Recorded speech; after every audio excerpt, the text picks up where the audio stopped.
I've just come across this new technique, so for those of you with a gel plate, this is something that you might want to try. I've been having a first try with it today, and I'd like to thank Gel with Mark. This is a channel that I just came across at the weekend, and I'm assuming that it's totally dedicated to printing with gel plates, or you know, that kind of thing.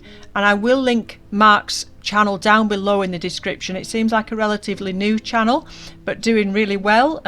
Already got lots of subscribers, so I do advise those of you that have got a gel plate to go and have a look at that channel once you've finished watching this video, of course.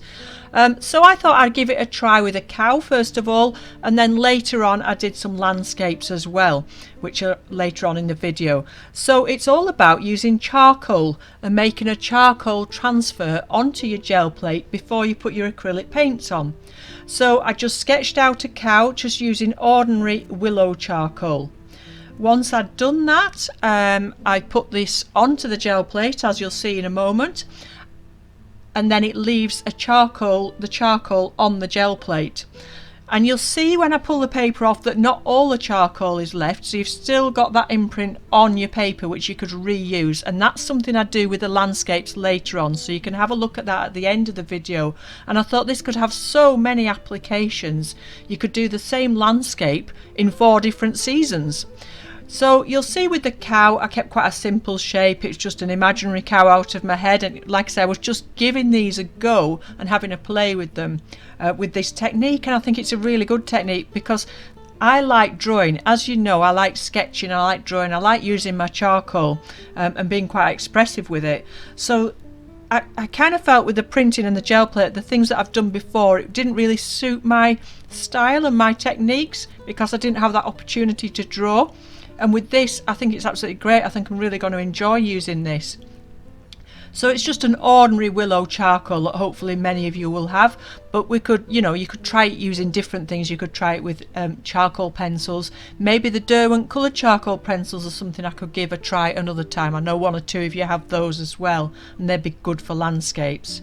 So I did use soft-bodied acrylic paint, but I also used on the cow some acrylic marker pens, the ones that I reviewed the other week, because here in the UK, and I think it's actually probably similar in Canada and the US as well, all our cows are tagged with yellow ear tags, quite distinctive, so I wanted that yellow to show up in the image afterwards. So I used the acrylic marker, let them dry. I also used some white as well on the cow, let that dry before I put the paint on. And I just put some yellow and blue on. I used that lovely bright blue and the yellow. I'll write the colours down below that I used, but there's a brilliant blue in the Liquitex soft-bodied acrylics, which is absolutely gorgeous. So I used that for the cow, and I think for a first attempt at this charcoal process, I think it came out quite nicely. The cow was a bit wonky once I put her on the paper afterwards, but actually I didn't really mind that. I think it looked quite quirky. So yeah, so the landscapes that I did later on, that was again just out of my head, but you could do an actual landscape. You know, you could be more precise about it, do a recognisable hill or fell, whatever you were drawing, and reuse the charcoal drawing, go over it again. So I think they work quite well. The first landscape, the colours were too dark, so the charcoal didn't show up quite as much, so perhaps it was a bit more moody, and you know, you could have used that for something, but I did feel it was a little too dark. So I did use the same image again. You'll see me do that. I just went back over it with the charcoal, did another one, so I ended up with the same shapes, so pretty similar shapes, but put some lighter colours on and used a lot more white. The white that I use when I'm doing these gel plates is a transparent white, and you can get some beautiful effects with this on the gel plate. So it's transparent mixing white by Liquitex in the soft-bodied ones. So the soft-bodied Liquitex paints are the ones that I use every day in my own artworks. If you haven't seen those, you can go over to Instagram and have a look at the landscapes on there. That's the main body of my work, quite different sometimes to the things I do here for you on YouTube. But those are the ones I use all the time. I really like the soft-bodied acrylics. They're much more movable. You can blend them more. than you can they're not as impasto obviously as the thicker acrylics, but I really like working with those. And on the gel plates you don't need very much, and the other good thing about them is they have a little applicator which you'll see I use, so you don't get too much paint out at once. It doesn't come out in big splodges, you just get a nice tiny touch of paint. So again, on the first landscape I had a bit too much paint, and on the second one I think it worked much better because it was a lot lighter. So this is the thing with printing, I've not got a lot of patience. I work quite quickly when I'm painting. I use big brushes. You know, I like to put music on.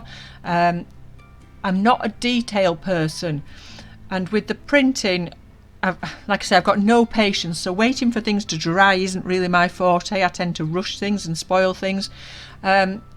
So I'm really liking this technique because you can just do a quick sketch in charcoal.